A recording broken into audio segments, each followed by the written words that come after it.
The cold was relentless, as if winter itself sought to punish me for my naivety. The wind cut through my skin while my tears froze on my cheeks, forming tiny crystals that shimmered in the faint light of the moon.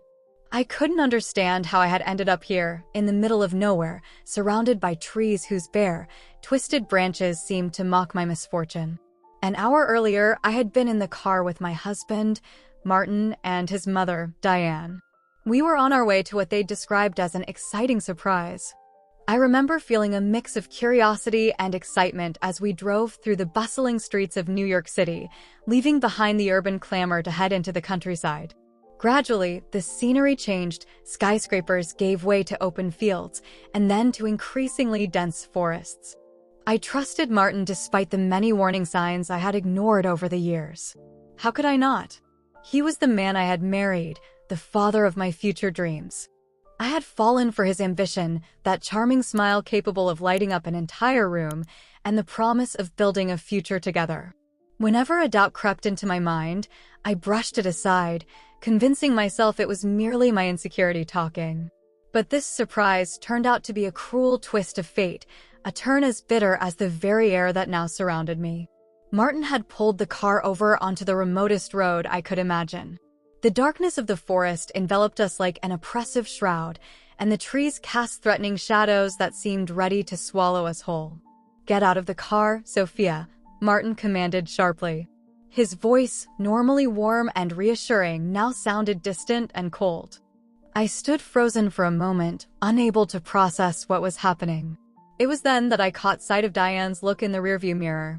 Her smile, always cordial on the surface, but with a hint of insincerity I had never quite been able to ignore, was now openly chilling. The words that followed struck me like a blast of icy wind through my heart. "This is for the sake of my family," Diane said with a disturbingly calm tone. "You don't need to come back." The finality in her voice left me breathless. Before I could respond, beg, or demand an explanation, Martin floored the accelerator. The echo of tires crunching over the snow was the last sound I heard before the silence of the forest completely swallowed me. For what felt like hours, I stood there silently, staring down the empty road where the car had vanished.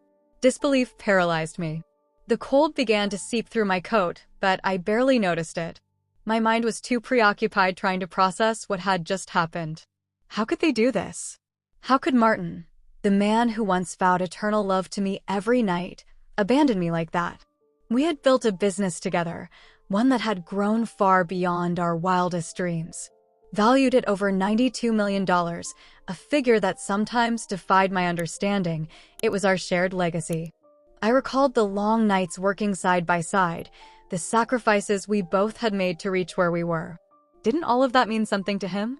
In recent months, I'd noticed Martin growing distant. He spent more time with his mother, whispering in corners when he thought no one was watching. I had always rationalized his behavior, the stress of work, the pressure to keep the business thriving. But now, stranded in the middle of nowhere, the pieces began to fall into place in a painfully clear way. Diane's influence had always loomed large in Martin's life. From the very start of our relationship, I sensed that she saw me as an intruder, someone who threatened her control over her son. Over time, I believed we had reached some kind of understanding, but clearly I was mistaken. Her influence had grown, shaping Martin into someone I no longer recognized. If greed was the reason behind all this, it was now obvious that they wanted everything we had built, and they weren't about to leave me with anything. The magnitude of their betrayal hit me like an avalanche. They weren't just robbing me of my present, they were stealing my future, every dream we had once shared. The cold grew even more intense, or perhaps it was the shock fading away, allowing me to truly feel my situation. I looked around, trying to get my bearings, but all I saw were trees stretching endlessly in every direction. I had no idea where I was, nor how to return to civilization. I hadn't brought my phone. Martin had convinced me to leave it at home so that we could disconnect completely during our supposed surprise. I began to walk, aimlessly, just to do something. Each step on the snow produced a crunch that resonated in the forest silence. My mind kept racing, replaying every moment of the past few months, searching for signs I should have noticed, Words I should have interpreted differently. I remembered the last dinner the three of us had shared, just a week ago. Diane had insisted on cooking, something she rarely did. Now I realized it was probably her way of celebrating in advance, savoring her victory over me. How long had they been planning this? Since when had the man I loved become a stranger capable of abandoning me to my fate? As I pressed on, the forest seemed to grow denser. The branches above intertwined, blocking the scant light that remained. Darkness began to envelop me, not just physically, but emotionally.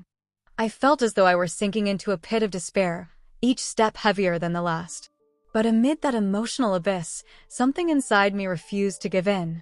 A spark of anger began to ignite in my chest. I wasn't going to let them beat me so easily. If Martin and Diane thought they could dispose of me like some disposable object, they were gravely mistaken. I had been a fundamental part of building that empire, and I wasn't about to relinquish it without a fight. With this newfound determination, I kept moving. I didn't know exactly where I was headed, but every step distanced me further from the naive woman I once was and brought me closer to the person I needed to become in order to survive. The cold was still unyielding, but now it served as a constant reminder of my new reality. As I walked, I began to notice the small details of the forest I had previously overlooked, the distant murmur of a stream, the occasional hoot of an owl, the snap of branches under the weight of a nocturnal animal. Somehow, these sounds brought comfort, reminding me that I wasn't entirely alone in this hostile world. The night deepened, and with it, my resolve. I didn't know how, but I was going to find a way out of this forest.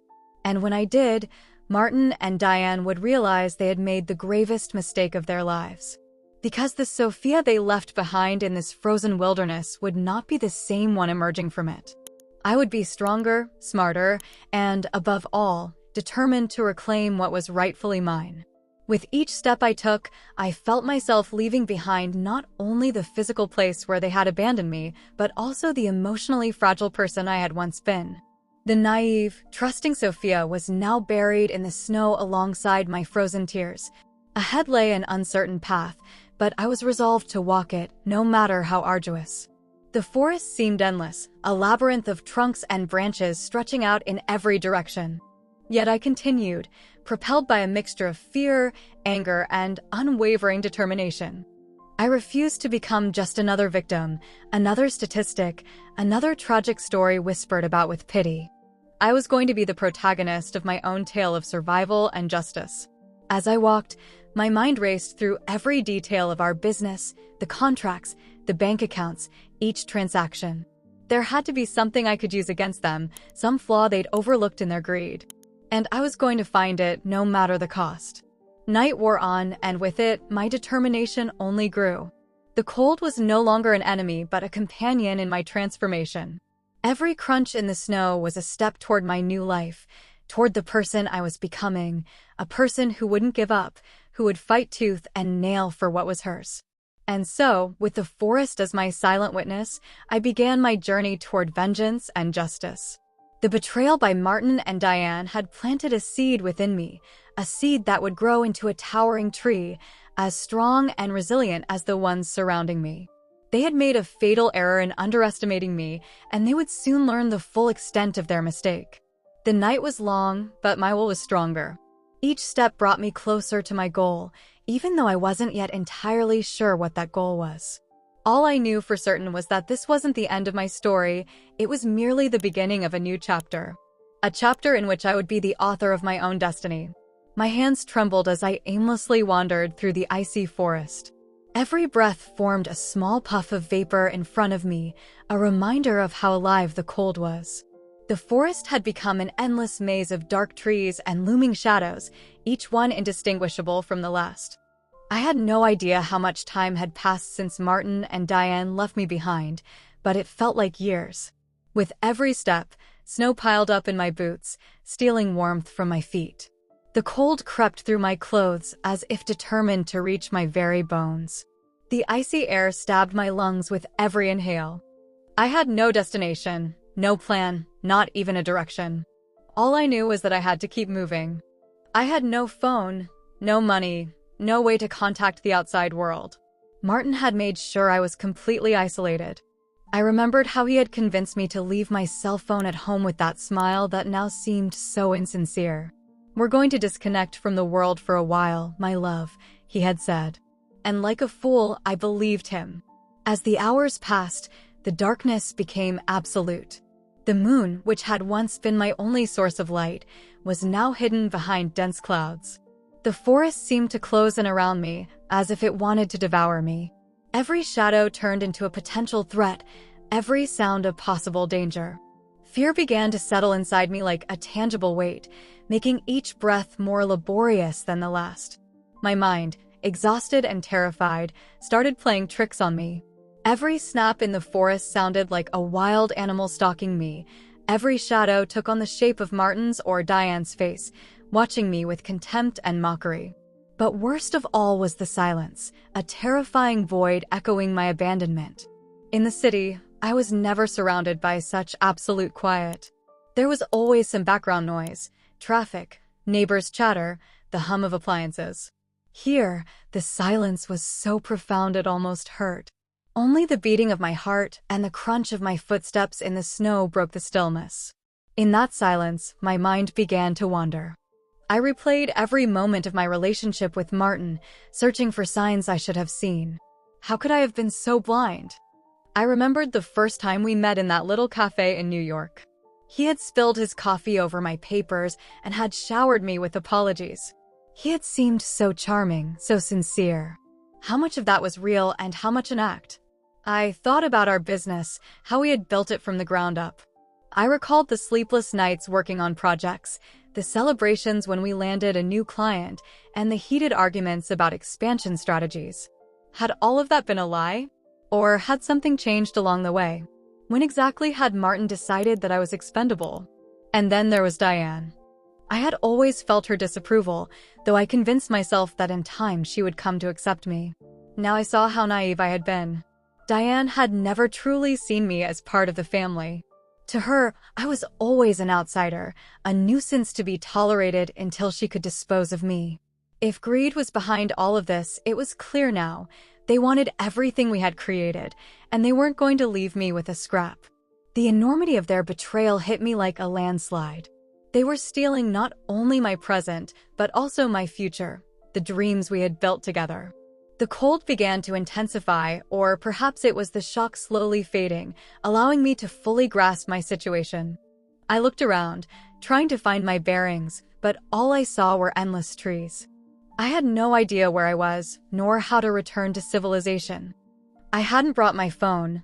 Martin had convinced me to leave it at home so we could disconnect completely during our supposed surprise. I started walking aimlessly, just to do something. Every step on the snow echoed in the quiet of the forest. My mind spun, replaying every moment of the past few months, searching for signs I should have seen, words I should have interpreted differently. I recalled the last dinner the three of us had shared just a week ago. Diane had insisted on cooking, a rarity for her. Now I realized it was likely her way of celebrating in advance, savoring her victory over me. How long had they been planning this? Since when had the man I loved become a stranger capable of abandoning me to my fate? As I pressed onward, the forest grew even denser. Branches intertwined overhead, blocking out the little light that remained. Darkness began to envelop me, not only physically but emotionally. I felt as if I were sinking into a pit of despair, each step heavier than the last. Yet amid that despair, something inside me refused to yield. A spark of rage flared within my chest. I wasn't going to let them win so easily. If Martin and Diane thought they could dispose of me like a broken toy, they were sorely mistaken. I had been instrumental in building that empire, and I wasn't about to give it up without a fight. With that newly discovered resolve, I kept walking. I didn't know where I was headed, but I knew each step distanced me from the naive woman I once was and brought me closer to the person I needed to become to survive. The cold was still unforgiving, but now it served as a constant reminder of my new reality. As I advanced, I began to notice small details of the forest that I had previously overlooked: the distant murmur of a creek, the occasional hoot of an owl, the crackling of branches under the paws of some nocturnal creature. Somehow, these sounds comforted me, a reminder that I wasn't entirely alone in this hostile world. The night grew deeper, and with it, so did my resolve. I didn't know how, but I was determined to find a way out of this forest. And when I did, Martin and Diane would realize they had made the gravest mistake of their lives. Because the Sophia left behind in this frozen wilderness would not be the same one to emerge. I would be stronger, smarter, and, above all, determined to reclaim what was mine by right. With every step I took, I felt myself leaving behind not only the physical place where I had been abandoned, but also the emotionally fragile person I once was. The trusting, perhaps a little naive, Sophia was now buried in the snow alongside my frozen tears. Ahead lay an uncertain path, but I was resolute in walking it, regardless of how hard it might be. The forest stretched on like an endless maze of trunks and branches in every direction.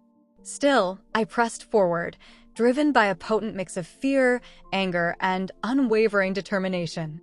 I refused to become just another victim, another statistic, another tragic story whispered about with pity. I was going to be the protagonist of my own story of survival and justice. As I walked, my mind whirled through every detail of our business, every contract, every bank account. There had to be something I could use against them, some weakness they'd overlooked in their greed. And I would find it no matter what it took. The hours slipped by as I lost myself in a sea of numbers and emails, combing through every shred of information that might expose their misdeeds. Each piece of evidence I uncovered felt like a small victory, a step closer to reclaiming what was mine. Martin, in his arrogance, had left behind traces of his complicity. I discovered emails in which he discussed suspicious transactions with his mother, money moving in ways that defied any logical explanation. I also uncovered that they'd been in contact with a lawyer specializing in dissolving partnerships, a detail they had never mentioned in any of our meetings. But the most damning piece of evidence was an email from Diane to Martin, dated just a week before I was abandoned in the forest. In it, they discussed the necessity of getting rid of the obstacle and how, after that night, everything would be easier. The callous way they spoke of me, as if I were nothing more than a disposable object, sent a chill through my veins. When Alex returned from his morning patrol, he found me surrounded by notes, eyes fixed on the screen. "Have you found anything useful?" he asked, his curiosity evident. "More than I expected," I replied, rubbing my tired eyes. "Martin and Diane have been planning this for months. They have incriminating evidence in their own emails." Alex whistled softly. "That's good, isn't it? You can use that information." "Yes, but it's not enough," I said, a mixture of frustration and determination in my voice. "I need more. I need to fully understand how they've been moving the money, which accounts they've tampered with, what contracts they've altered without my knowledge." I fell silent for a moment, weighing my options. I knew I couldn't do this alone. I needed another ally, someone with legal and financial expertise to help me navigate this treacherous terrain. "I need to make a call," I finally said. "May I use your phone?" Alex nodded and handed me his cell without a word. I silently thanked him as I dialed a number I knew by heart. After several rings, a familiar voice answered. "Hello?" "Clara," I said, my throat tightening. "It's Sophia." There was a brief pause before Clara's voice, heavy with concern, came through. "Sophia? Where are you? I've been trying to reach you for days. Martin said you'd gone on a sudden trip, but something didn't add up." "Clara, I need your help," I said, fighting to keep my voice steady. Things have gotten complicated." Over the next few minutes, I gave Clara a brief rundown of what had happened: Martin and Diane's betrayal, my abandonment in the forest, and the evidence I had uncovered in the emails. When I finished, a long silence ensued on the other end. Finally, Clara spoke, her voice trembling with barely contained fury. "Sophia, this is a crime," she said, her professional tone barely masking her indignation. "Not only is abandoning you in such conditions a criminal act, but what they're trying to do with your assets is beyond reprehensible. Are you ready to fight?" A surge of gratitude for my friend and attorney overwhelmed me. Clara had always been my rock, someone I could trust without hesitation. "I'm more than ready," I replied, determination settling in my chest. I need your help to navigate the legal aspects of this. I have evidence, but I need to know how to use it most effectively. Count on me, Clara promised. I'm going to start working on this right away. Send me everything you've gathered. And Sophia, be careful. If Martin and Diane were capable of what they did, who knows what else they might be capable of. After we arranged a secure way to stay in touch, I ended the call. Exhausted yet, for the first time since being abandoned in the forest, hopeful. Alex, who had been quietly in the kitchen during my call, returned with a steaming cup of tea. Thank you, I murmured, grateful for the comforting warmth of the cup in my hands. For everything. I don't know what I would have done if you hadn't found me last night. You don't have to thank me, Alex replied with a gentle smile. I'm here to take care of this forest and everyone in it. Although I must admit, I've never had to rescue someone from a situation like yours before. There was a brief silence, broken only by the soft crackle of the fire in the hearth. Finally, Alex spoke again in a carefully measured tone. Sophia, can you tell me more about what happened? I understand if you'd rather not, but it might help. I took a deep breath, gathering my thoughts. How could I explain what had happened without sounding deranged? The tale of betrayal and stolen fortunes now seemed almost unbelievable as I sat in this warm, safe cabin. My husband left me there, I began haltingly. He and his mother. They told me we were heading for a surprise, and then they abandoned me in the middle of the forest. I saw Alex's eyes widen in shock before narrowing in a mix of confusion and anger. They abandoned you? In the forest? Why would they do that? I drew a deep breath, trying to steady my trembling voice. It's complicated. We have a very successful business together. I think they wanted to keep everything for themselves. Alex leaned forward, his gaze locked on mine. Sophia, what they did isn't just cruel, it's illegal. Abandoning someone like that, they could have killed you. His words, gentle yet weighted with truth, hit me hard.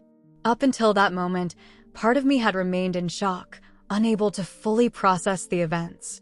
But hearing it from a stranger's mouth, seeing the indignation in his eyes, made it all too painfully real. The tears I had been holding back finally spilled over. My body shook with sobs as the full magnitude of Martin and Diane's betrayal crashed over me. Alex quickly knelt beside me, placing a comforting hand on my shoulder. It's okay, Sophia, he murmured. You're safe now. I'm Alex, the park ranger in this area. I'll take you somewhere warm and secure, all right? I could only nod, unable to form coherent words. Alex helped me to my feet and wrapped his jacket around me. The warmth of the fabric was like a balm to my frozen body. As Alex guided me out of the clearing, steadying me so that I wouldn't fall, I felt something inside begin to shift. The despair that had consumed me was slowly receding, replaced by a flicker of hope. I didn't know what the future held, but for the first time in what seemed like an eternity, I felt that I had a future. I had survived the darkest night of my life, and with every step I took alongside Alex, I was leaving the abyss of despair behind. The forest, which moments ago had seemed like a death trap, now opened up before us. And although the road ahead was uncertain, I wasn't alone anymore.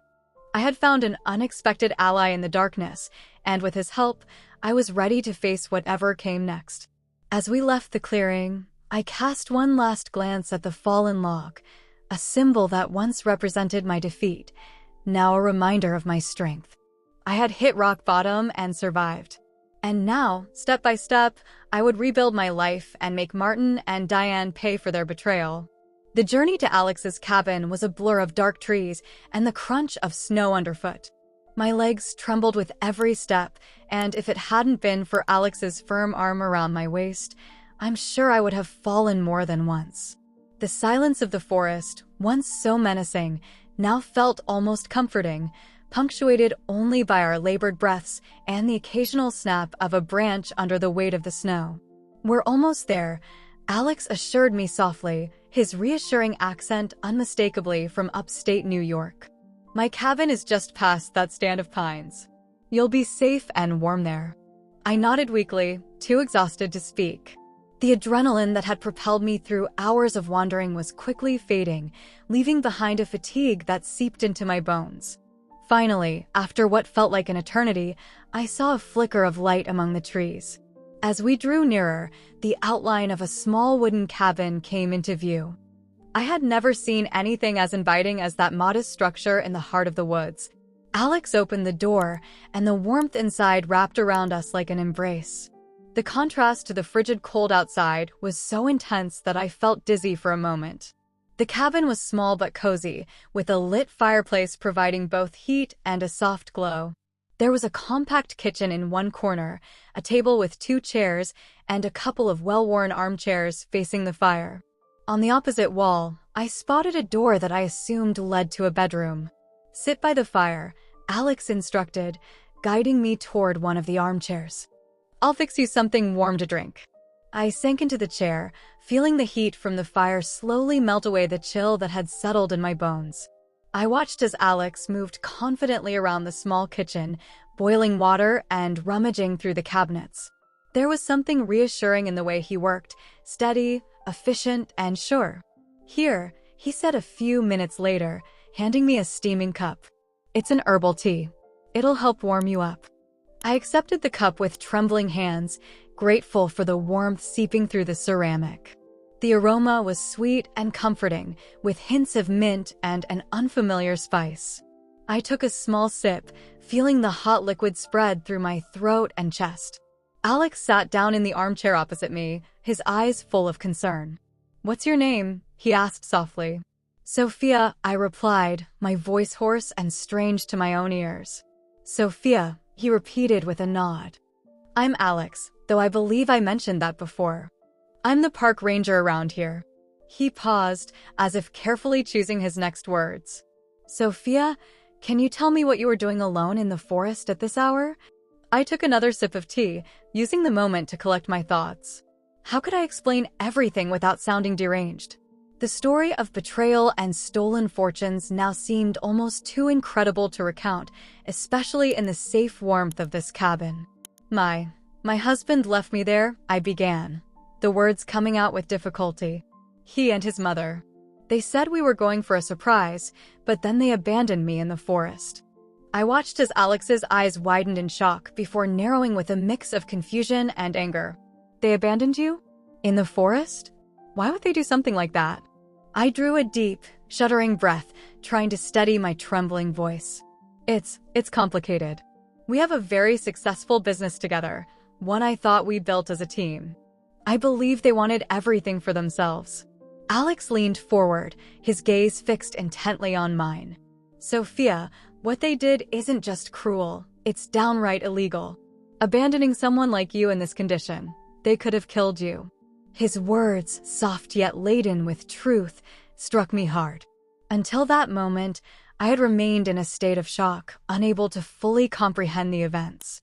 But hearing it from this stranger, witnessing the indignation in his eyes, made it all painfully real. Tears I had held back for hours finally flowed freely. Sobs racked my body as the full weight of Martin and Diane's betrayal crashed over me. Alex moved quickly to my side, placing a comforting hand on my shoulder.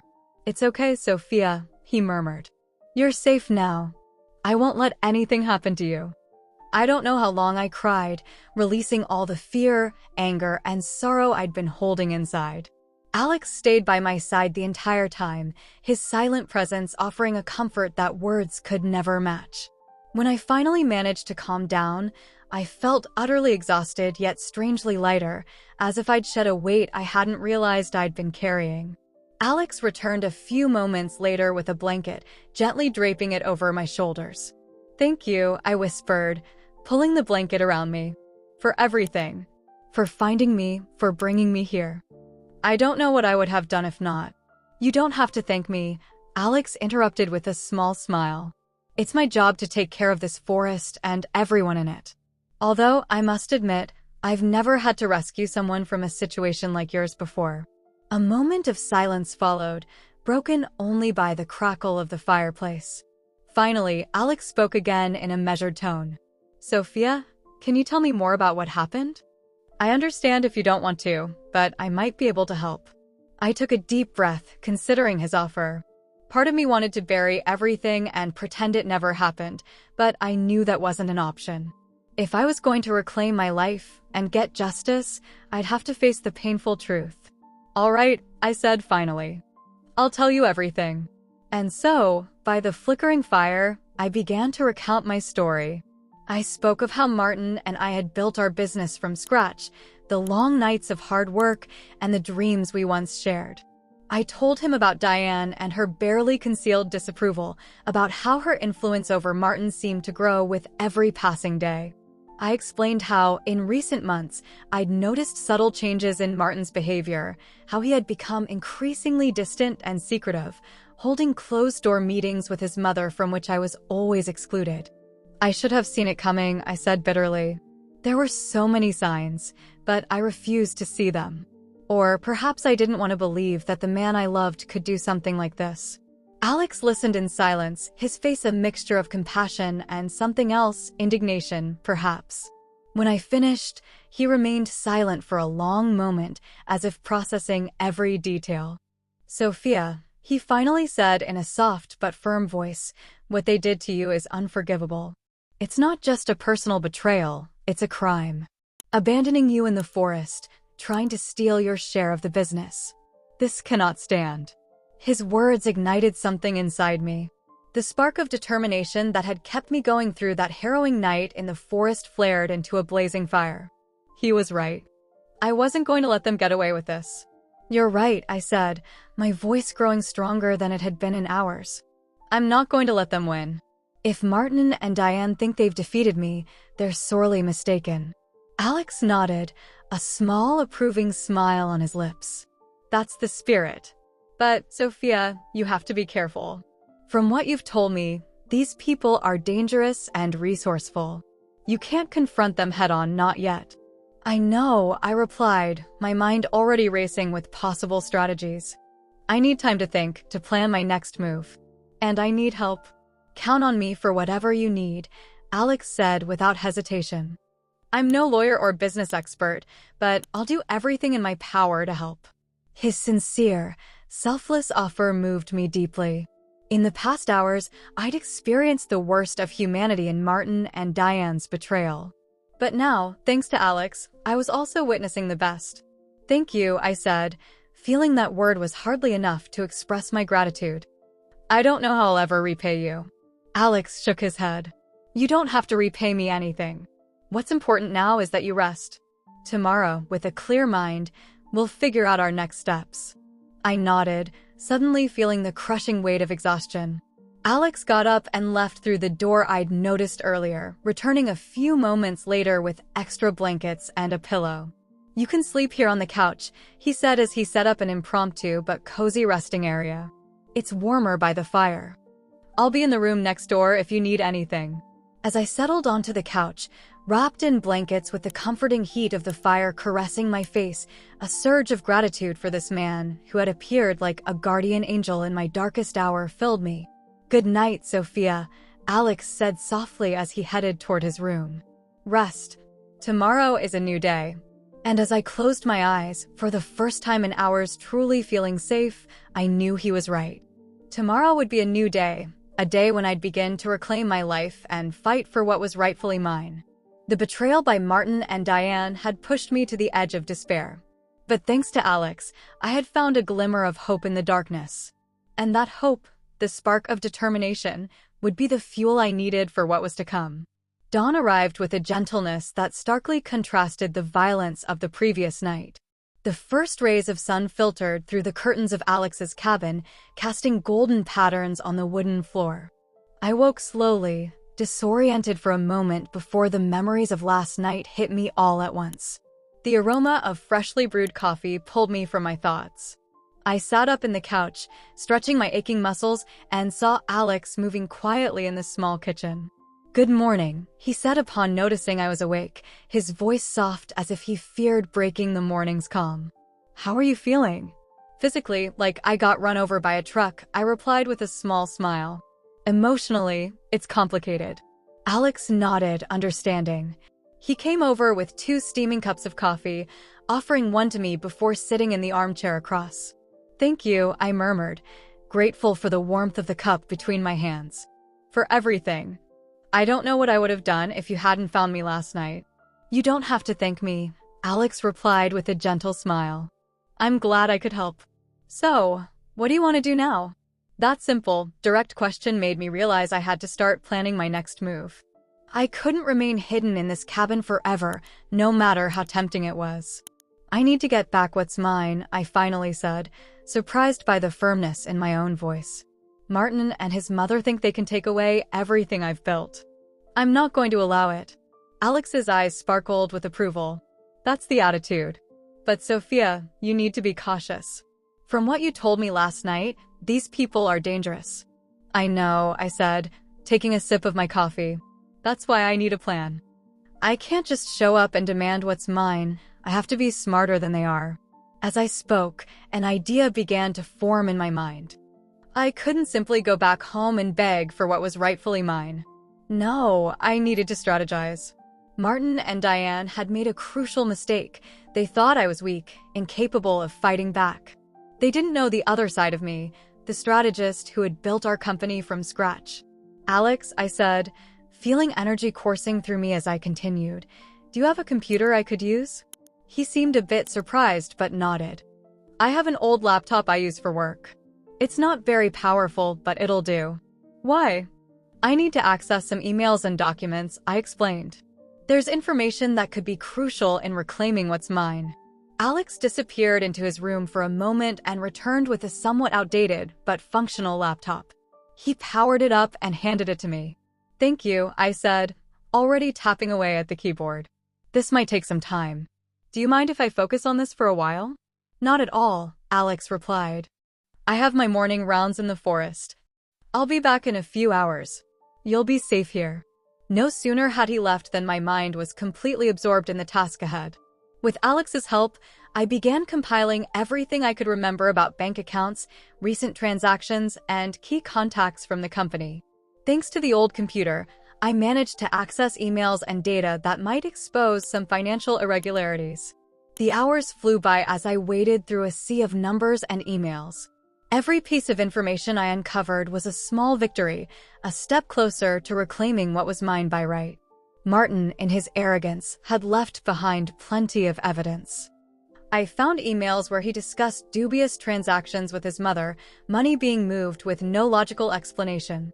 I also discovered that they'd been in touch with a lawyer who specialized in dissolving partnerships, something they had never mentioned in any of our meetings. But the most revealing was an email from Diane to Martin, dated just a week before I was abandoned in the forest. In it, they discussed the need to get rid of the obstacle and how, after that night, everything would be easier. The cold, clinical way they spoke of me, as if I were nothing more than an object to discard, sent a shiver down my spine. When Alex returned from his rounds, he found me surrounded by notes, staring intently at the screen. Have you found anything useful? He asked, curious. More than I expected, I replied, rubbing my tired eyes. Martin and Diane have been planning this for months. They even have incriminating evidence in their own emails. Alex whistled softly. That's good, isn't it? You can use that information. Yes, but it's not enough, I said, a mix of frustration and determination in my voice. I need more. I need to understand exactly how they've been moving the money, which accounts they've tampered with, what contracts they've altered without my knowledge. I paused, considering my options. I knew I couldn't do this alone. I needed another ally, someone with legal and financial expertise to help me navigate this treacherous terrain. I need to make a call, I finally said. May I use your phone? Alex nodded, handing me his cell without a question. I silently thanked him as I dialed a number I knew by heart. After several rings, a familiar voice answered, Hello? Clara, I said, my throat tightening. It's Sophia. There was a moment of silence on the other end before Clara replied, her voice full of concern. Sophia? Where are you? I've been trying to reach you for days. Martin said you'd suddenly gone on a trip, but something didn't add up. Clara, I need your help, I said, trying to keep my voice steady. Things have gotten really complicated. For the next few minutes, I relayed a shortened version of everything that had happened, Martin and Diane's betrayal, how they abandoned me in the forest, and the evidence I'd uncovered from the emails. When I finished, there was a long pause on the line. Finally, Clara's voice came back, trembling with barely contained anger. "Sophia, this is a crime," she said, her tone professional yet seething with indignation. "Not only is abandoning you in such conditions a criminal act on its own, but what they're trying to do with your assets is also a serious offense. Are you ready to fight?" A surge of gratitude washed over me for my friend and attorney. Clara had always been my rock, a person I could trust implicitly. "I'm more than ready," I replied, feeling determination settle in my chest. "I need your help to handle the legal side of this. I have the evidence, but I need to know how to use it most effectively." "Count on me," Clara said without hesitation. "I'll get started on this immediately. Send me everything you've gathered. And Sophia, be careful. If Martin and Diane were capable of what they did, who knows what else they might do." After we arranged a secure way to stay in contact, I ended the call. I felt utterly exhausted, but for the first time since being abandoned in the forest, I also felt hope. Alex, who had been quietly in the kitchen during my call, approached me with a hot cup of tea. "Thank you," I murmured, grateful for the gesture. "For everything. I don't know how I'll ever repay you." "You don't have to repay me anything," Alex said with a kind smile. "Just focus on getting back what's yours." I nodded, overwhelmed with gratitude for this man who had become my unexpected ally. "So, what's the plan?" Alex asked, sitting down across from me. I sipped my tea, organizing my thoughts. "I need time," I said finally. "Time to gather more evidence, to fully understand what Martin and Diane have been up to. And I need to do it without them knowing I'm still out there, fighting." "You can stay here as long as you need," Alex offered, his expression resolute. "This place is safe. No one will be looking for you here." A lump formed in my throat at his generosity. "Thank you," I managed to say. "It won't be long. I just need a few days to sort everything out with Clara and prepare our counterattack." Alex nodded, determination etched on his face. "Count on me for whatever you need." As the sun began to set, painting the sky in shades of pink and orange, I felt something settle within me. The fear and despair of last night had given way to a steely resolve. Martin and Diane had made a fatal error in underestimating me. They thought they could dispose of me easily, assuming I was too weak or naive to fight back. But they didn't really know me. They had no idea what I was capable of when cornered. Gazing out the cabin window at the forest that nearly became my grave, I made a silent promise. I was going to reclaim what was mine, and Martin and Diane would learn that underestimating me was the worst mistake of their lives. The plan was taking shape, and with every piece that fell into place, I felt stronger. The Sophia they abandoned in the forest was gone. In her place stood a woman who was stronger, more cunning, and more determined than ever. The battle was just beginning, but for the first time since it all started, I felt I had a real chance to win. With allies like Alex and Clara by my side, I knew I wasn't alone in this fight. 3 weeks passed since that fateful night in the forest, a period filled with meticulous planning, gathering evidence, and preparing every detail of my comeback. Alex's cabin had become my headquarters, a refuge where I could work undisturbed, protected by the forest's silence and the unwavering loyalty of my unexpected ally. During that time, Clara had been my eyes and ears in the outside world. Thanks to her, I learned that Martin and Diane had spread the story that I had abruptly left on a personal retreat, needing time for myself. The way they manipulated the truth, posing as if they were concerned about my well-being while planning to take everything from me, filled me with a cold, calculated fury. That fury became my fuel. Every day, I worked tirelessly, analyzing documents, tracking transactions, piecing together the puzzle of their betrayal. And with each new revelation, my determination grew. Finally, the day arrived that I had been waiting for. Martin and Diane had organized a critical meeting with potential investors, a move, according to Clara, intended to solidify their control over the company in my absence. It was the perfect moment for my return. That morning, I woke before dawn. Every movement as I got ready was deliberate, every choice carefully considered. I put on a sleek black suit that Clara had provided, elegant and commanding. My hair, which I had allowed to grow during these weeks, was pulled back into a tight bun. When I looked in the mirror, I barely recognized the woman staring back. The naive, trusting Sophia abandoned in the forest was gone. In her place was a strong, determined woman ready to fight for what was hers. Alex was waiting for me in the cabin's living room, a cup of coffee in hand and a look of concern on his face. "Are you sure about this, Sophia?" he asked softly, his voice laden with worry. "We could still find another way." I smiled, grateful for his concern. "I'm sure, Alex. It's time I faced this head-on. I can't hide forever." He nodded, resigned yet understanding. "Please be careful. And remember, no matter what happens, you'll always have a place here." His words touched me more than I could express. Over these weeks, Alex had become much more than an ally. He was a true friend, perhaps the truest I'd had in a long time. "Thank you," I said, giving him a brief hug. "For everything." The drive back to the city was surreal.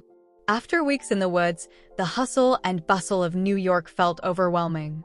But with every mile bringing us closer to the company headquarters, my resolve solidified. At the entrance of the building, Clara was waiting. Her expression was a mix of anxiety and determination. "Ready?" she asked as I stepped out of the car. I nodded, adrenaline surging through my veins. More than ever. Together, we walked into the building. I could feel the surprised, puzzled stares of the employees as we made our way through the lobby. No one dared to stop us. My determined expression said it all. Now is not the time for questions. When we reached the main office floor, I could hear voices coming from the conference room. I immediately recognized Martin's voice, laced with that false charm he had so often used to get his way. Taking a deep breath to steel myself for what was to come, Clara squeezed my shoulder, a silent show of support. Then, without further ado, I opened the conference room doors. An absolute silence fell over the room. All heads turned toward me, expressions ranging from shock to disbelief. My eyes locked on two figures, Martin and Diane. Martin's reaction was immediate and revealing. His face went pale, as if he had seen a ghost, which, in a way, wasn't far from the truth. Diane, for her part, maintained a veneer of composure, but I could see her knuckles whitening as she gripped the arms of her chair. "Good afternoon, gentlemen," I said, my voice clear and firm echoing through the room. "I'm sorry to interrupt, but there are some urgent matters we need to discuss." One of the investors, a middle-aged man in an immaculate suit, was the first to speak. "Excuse me, are you?" "Sophia Morales," I replied, meeting Martin and Diane's eyes without flinching.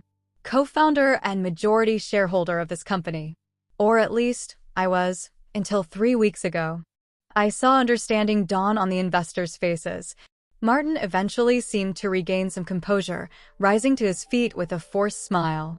"Sophia, darling," he said, his tone dripping with insincere concern. "We didn't expect to see you today. Why don't we talk privately and let the gentlemen continue their meeting?" "Oh, but I think the gentlemen would like to hear what I have to say," I countered sweetly. After all, they're about to invest in a company built on lies and betrayal. The silence that followed was deafening. I could see the investors exchanging uneasy glances while Diane leaned in to whisper something to Martin. "Sophia," Diane interjected, her voice tense yet controlled, "I think you're confused. You've been under a lot of stress lately.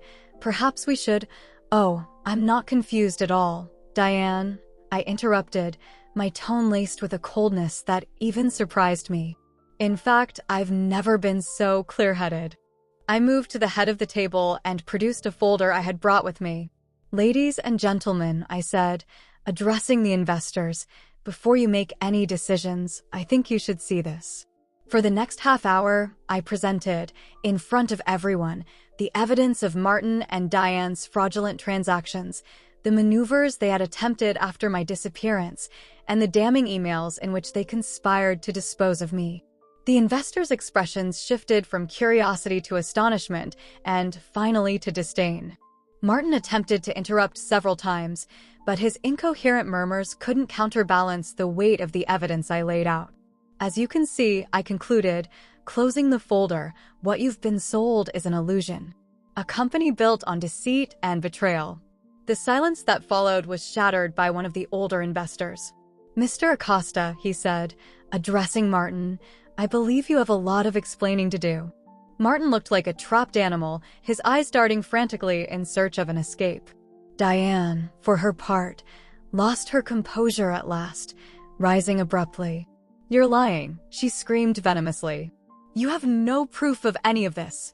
"Oh, but I do," I replied calmly, pulling out my phone. "In fact, I have recordings of the two of you planning how to get rid of me.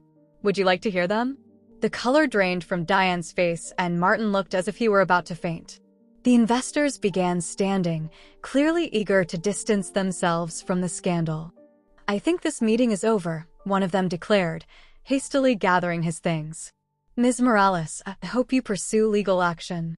"Oh, you can be sure I will," I said, watching as the investors quickly exited the room, leaving Martin, Diane, Clara, and me alone.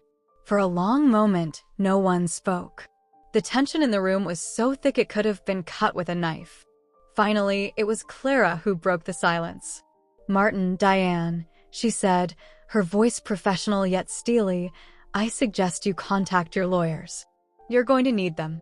Martin looked as if he had aged a decade in those few minutes. "Sophia, please," he pleaded in a near whisper. "We can work something out." "It was a mistake, I know. But no," I interrupted, my voice resolute despite my exhaustion. "There's nothing to work out, Martin. You made your choice that night in the forest. Now it's my turn to make mine." I turned toward the door, ready to leave, but paused for a moment. Glancing over my shoulder, I offered one last, determined look. "This is only the beginning," I said quietly but clearly. "You will learn that underestimating me was the worst mistake of your lives." With that, I walked out of the room, leaving behind the stunned silence of Martin and Diane. Clara followed close behind, and together we headed for the elevator. As the doors closed, I felt as if a massive weight had been lifted from my shoulders. I knew the road ahead would be fraught with legal and emotional battles, but for the first time in weeks, I felt in control of my life again. I looked over at Clara, who observed me with a mix of pride and concern. "Are you okay?" she asked softly. I took a deep breath, considering the question carefully. "No," I admitted honestly, "but I will be." As the elevator descended, my thoughts drifted to Alex, to the cabin in the forest that had become my temporary home. I remembered the Sophia who had walked into that forest, naive and trusting, and the woman who had emerged. The road to recovery and justice was just beginning, and I was ready to face it. My unexpected return was only the first step. What followed would be a battle, but this time I was prepared.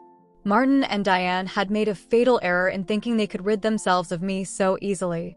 Now they would face the consequences of their betrayal, and I would reclaim everything that was mine by right.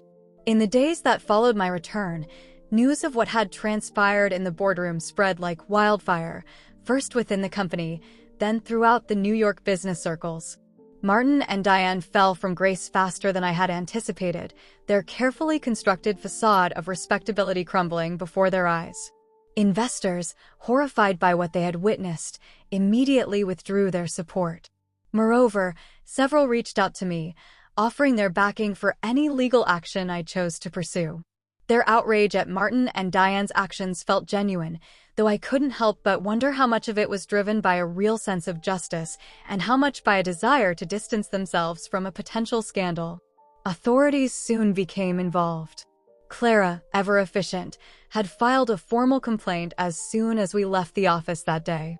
With the evidence we'd gathered, the police launched a thorough investigation into the company's financial irregularities.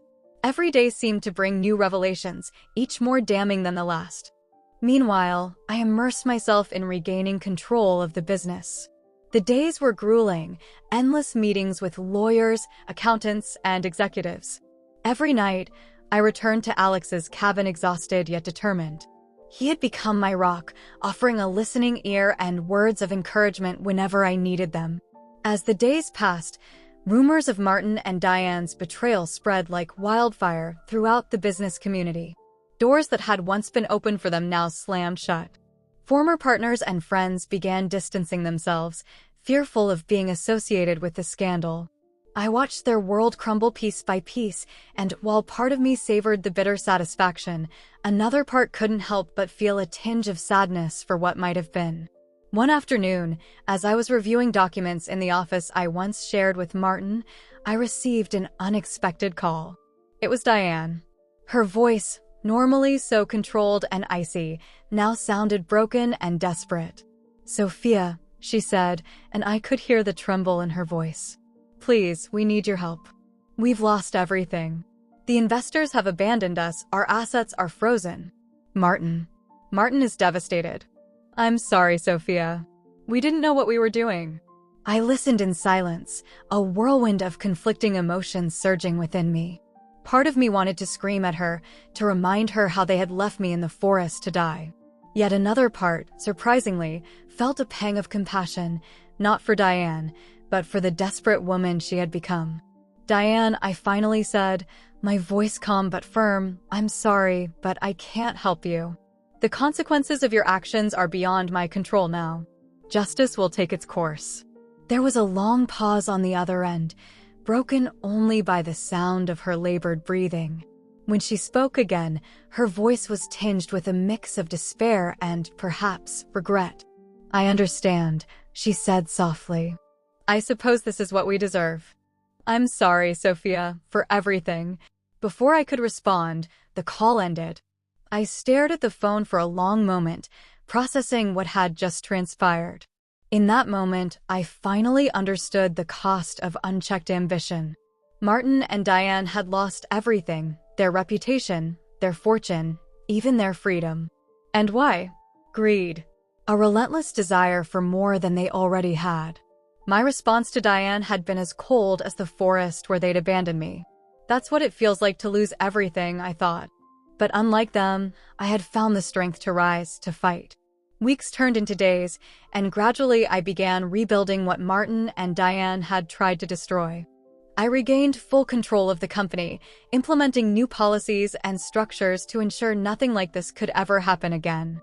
The employees, many of whom had been kept in the dark about Martin and Diane's machinations, rallied around me with a renewed sense of loyalty and purpose. One afternoon, as I was leaving a particularly productive meeting with the board of directors, I encountered Clara in the hallway. Her knowing smile said more than words ever could. "I just received the news," she said, her voice blending professionalism with a touch of triumph. "The judge has passed sentence. Martin and Diane will face charges for fraud and embezzlement. They're likely looking at several years in prison." I nodded, overwhelmed by a complex mix of emotions. "Thank you, Clara," I said softly. "For everything. I couldn't have done this without you." She gave me a quick, warm hug. "That's what friends are for," she replied with a smile. Besides, it was satisfying to see them fall. Justice may not always prevail, but when it does, it's beautiful to witness. That evening, as I drove back to Alex's cabin, my temporary home, while I searched for a new place, I reflected on everything that had transpired. I had reclaimed my business, restored my life, but what I had gained was far more than material wealth. I discovered within myself a strength I never knew existed, a resilience that astonished me. I learned that sometimes the darkest betrayals can teach the most powerful lessons. I learned to trust my instincts, to value true friendship, and never to underestimate my own capacity to overcome adversity. As I parked in front of the cabin, I saw Alex waiting on the porch, a steaming cup of coffee in hand and a warm smile lighting up his face. Seeing him there, this man who had appeared in my darkest hour and become an unyielding pillar of support, filled me with gratitude beyond words. "How was your day?" he asked as I approached. "Intense," I replied with a small smile. "But, I think I can finally say it's over." Alex nodded, a mixture of pride and something unspoken in his eyes. "And how do you feel about it?" I paused, contemplating his question. "I feel at peace," I said finally. "I think I'm ready to close this chapter of my life." Alex smiled warmly. "I'm glad for you, Sophia. You deserve it after everything you've been through." We stood in silence for a moment, gazing out at the forest that had once nearly been my grave. The same forest now symbolized my rebirth. You know, I said eventually, turning to Alex, I think I'm ready to look for a new place to live. But I don't want to be too far from here. Alex's eyes lit up with a hint of hope. Well, as it happens, I know of a lovely cabin for sale not too far from here. If you're interested, I smiled, feeling a new chapter opening before me. I'd love to see it. As we stepped into the cabin, I felt a sense of closure. Martin and Diane's betrayal had been a devastating blow, but it had also led me to discover a strength I never knew I possessed. I had found true friends in Clara and Alex, people who had supported me selflessly in my darkest moments. And as I closed that painful chapter of my life, I couldn't help but feel hopeful about what was to come. I had survived the storm and emerged stronger. The future was uncertain, but for the first time in a long while, I was excited to face it. I looked over at Alex, who was preparing another cup of coffee in the small kitchen, and felt a warmth in my chest that had nothing to do with the crackling fireplace. Perhaps life has a curious way of guiding us exactly where we need to be, even through the most painful paths. Night fell over the forest, and with it, I felt that I could finally let go of the past. Martin and Diane had fallen, victims of their own greed and betrayal. I, on the other hand, had risen, stronger and wiser than ever. Tomorrow would be a new day, the start of a new chapter. And this time, I was ready to face it on my own terms, with the strength I had discovered within myself and the support of those who truly valued me. As I sipped coffee with Alex, watching the fire crackle in the hearth, I felt a peace I hadn't known in years. The storm had passed, and though it left scars, it also imparted invaluable lessons. The future was bright, and for the first time in a long time, I was genuinely excited about what lay ahead. Because no matter what life threw my way, I now knew I had the strength to face it. And that, perhaps, was the sweetest victory of all.